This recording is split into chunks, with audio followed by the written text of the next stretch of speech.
Sources के हवाले से एक बड़ी खबर आ रही है। कल केंद्रीय कैबिनेट की बैठक बुलाई गई है। सुबह 10:30 बजे मोदी कैबिनेट की यह बैठक होगी, जिसमें कई बड़े नेता भी इस बैठक में हिस्सा लेंगे। नमस्कार दोस्तों, स्वागत है आप सभी को हमारे YouTube चैनल में। आपको EPS 95 पेंशन के बारे में जानकारी मिलेगी, वो भी ताजा अपडेट जो अभी 10 मिनट पहले की खबर निकलकर सामने आ रही है। सरकार ने दिया बहुत बड़ा तोहफा, 78 लाख पेंशन को मिलेगा फायदा। EPF और EPS 95 में बड़ा बदलाव, अब 78 लाख पेंशन को मिलेगा फायदा। 7,500 महीना CPS से आसान होगा प्रोसेस।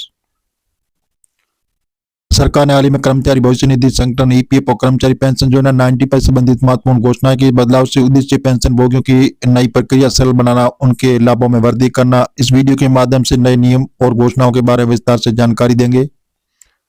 EPS 95 भारत में सबसे बड़े सामाजिक सुरक्षा कार्यक्रमों में से जो लाखों कर्मचारियों को सेवानिवृत्ति लाभ प्रदान करता है। हाल ही में बदलाव से केवल मौजूदा पेंशन भोगियों को लाभ होगा, बल्कि भविष्य के पेंशन भोगियों के लिए भी योजना अधिक आकर्षक बन जाएगी।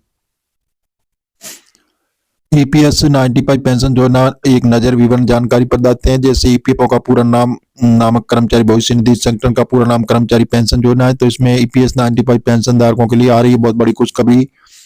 तो अभी हाल फिलहाल जो 1000 रुपये प्रति माह आपको मिल रहा है, तो प्रस्तावित न्यूनतम है जो आपको 7,500 रुपये किए जाने की हो रही है विचार विमर्श। और CPS प्रणाली भी लागू होने की तिथि जनवरी 2025 में वातावरण के बारे में बताया जा रहा है कि जल्दी इसको लागू किया जाएगा।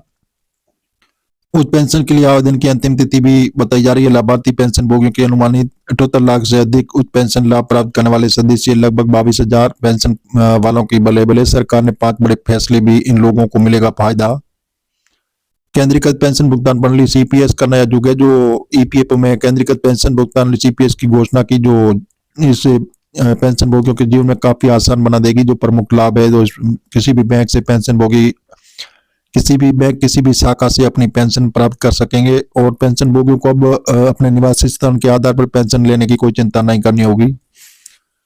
तो डिजिटल सुविधा जो उन्नत IT और वित्तीय तकनीक के उपयोग करके प्रक्रिया को और अधिक कुशल बनाएगा। और नई प्रणाली विशेष रूप से उन सेवानिवृत्ति लोगों के लिए वरदान साबित होगी और सेवानिवृत्ति के बाद अपने घर नगर लौट जाते हैं, तो पेंशन लाभ में नए नियम, प्रक्रिया और पेंशन के लिए आवेदन करने की प्रक्रिया में भी बदलाव किए गए हैं।